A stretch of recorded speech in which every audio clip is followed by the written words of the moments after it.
Complexo de vira-lata. Você já ouviu esse termo?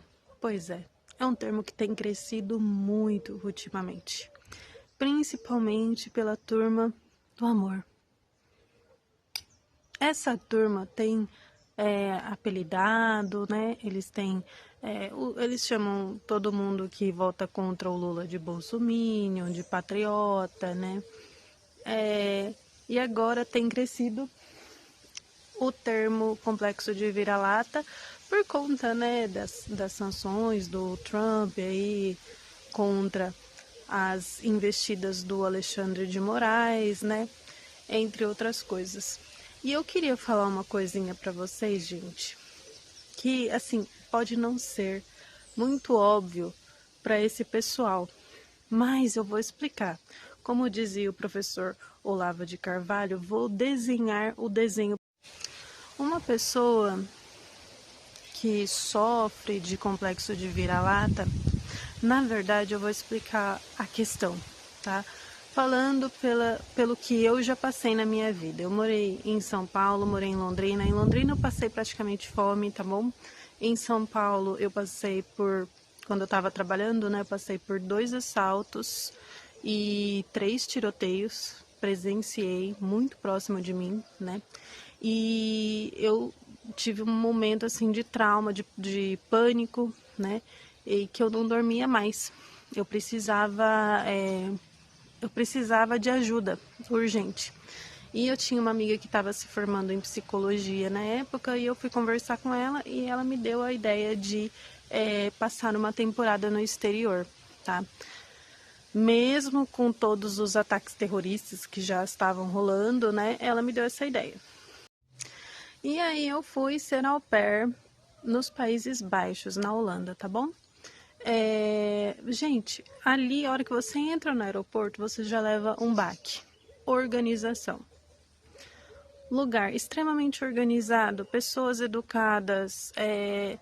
Se você esquece sei lá, um lenço, uma touca, luva, né? Num barzinho, você pode voltar lá, que vai estar lá, tá? Riscos de presenciar tiroteios, assaltos, praticamente zero. Eu não vi nada disso lá. Portanto, gente, a tal síndrome de cachorro, como é que chama? Vira-lata? Gente, nada mais é do que entender que há lugares que têm muito mais qualidade de vida que o Brasil não tem. Fora que, gente, eu ganhava um salário mínimo trabalhando na Europa. Depois eu acabei me legalizando lá, tá bom? E eu passei a trabalhar como garçonete, vendedora de charutos. Eu ganhava, assim, um salário mínimo. Lá era 1.900 euros o salário mínimo. E, gente, eu conseguia viver bem, não sobreviver. Viver bem. Eu conseguia comprar as coisas que eu tinha sonho de comprar, os perfumes que eu tinha sonho de usar, né? Que a gente só via em propaganda, Chanel, né? Entre outras. E viajar, gente, eu passava assim, pelo menos um dia um final de semana, né, que eu tinha livre, que eu não trabalhava no final de semana, eu tinha livre e eu ia viajar para alguma capital de outro. E aí eu pergunto para vocês, quando que um brasileiro que ganha um salário mínimo, se tiver uma família, se já não tem uma casa própria, ou seja, tem que pagar aluguel, né? Tem que fazer as compras básicas, internet, água, luz, gás. Quando que um brasileiro que ganha um salário mínimo conseguiria viver tudo que eu vivi lá? Gente, eu sou formada. E quantas pessoas que eu não conheço que são formadas, que são médicos, doutores, advogados, dentistas, preferem limpar vaso, privada lá, mas ver cor do dinheiro, se sentir gente, não ser humilhado igual é aqui no Brasil, que a gente não consegue. Fale o que quiser, a gente não dá conta de sobreviver com salário mínimo. Não dá. Uma pessoa dessa, gente, que ganha um salário mínimo, que tem que pagar já, se tiver que pagar aluguel, já vai mais da metade do salário mínimo no aluguel. Aí tem que pagar internet, água, luz. Só sobrevive uma pessoa dessa. Quando que ela vai poder desfrutar de uma viagem de final de semana, de ir para a praia uma vez ao ano, se ela não entrar pro trabalho ilegal?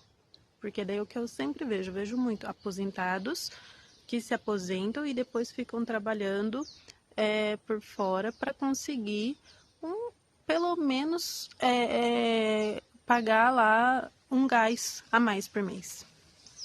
Tá assim, gente. E a gente que é apontado de síndrome de complexo de vira-lata, né? A gente só não aceita mais isso. E não tem nada de mal não aceitar mais isso.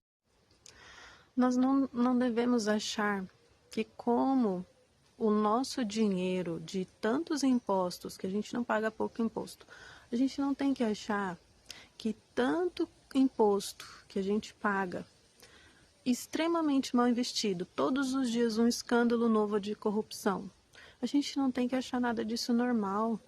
Então, podem chamar sim olha lá o síndrome de vira-lata, pode chamar. Eu posso falar que eu sou porque realmente isso me deixa muito triste. Tá bom? Finalizo aqui. Não é normal. Finalizo dizendo que isso não é normal. Que o que acontece no Brasil não deve ser normalizado, relativizado por uma turma que é massa de manobra de minoria. Não podemos ser assim. Do ponto de vista de recursos naturais, o nosso país é um dos países mais ricos do mundo. Você não precisa nem plantar uma semente. Se você jogar qualquer coisa numa terra, qualquer terra aqui no Brasil, vai nascer. Vai virar uma árvore e vai dar o fruto, tá? A gente tem sol praticamente o ano inteiro, a gente tem chuva em abundância bastante vezes no ano, não em todo o país, obviamente, né?